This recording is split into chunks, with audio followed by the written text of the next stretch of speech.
Alright, so this is the Bilstein 5100 going down OME. I'll have the numbers on the link, but it's a pretty good suspension.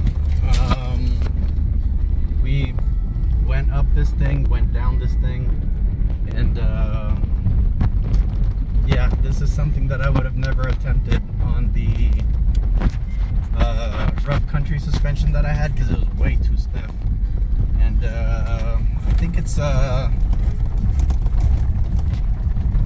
Bilstein 5100, and I want to say it's OME 2880, but I'm not really quite sure.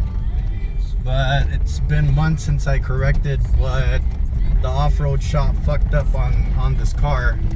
I have another video of that. They put Colorado springs on it instead of a 3rd gen 4runners, and it made it way too stiff, and I wasn't able to do any of this because it was too stiff, and it felt like the car was gonna break. And now that the suspension is corrected, I feel fairly comfortable to drive on trails. I mean, this is a fairly easy trail. I'm not trying to kill myself or break the car, but you know, just to have fun and be able to go out and get the car dirty. This is what I just want to do. I'm just a simple guy. This is a 2-wheel drive 4runner. Nothing too crazy, but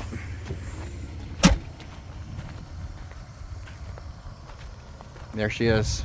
It's my pumpkin.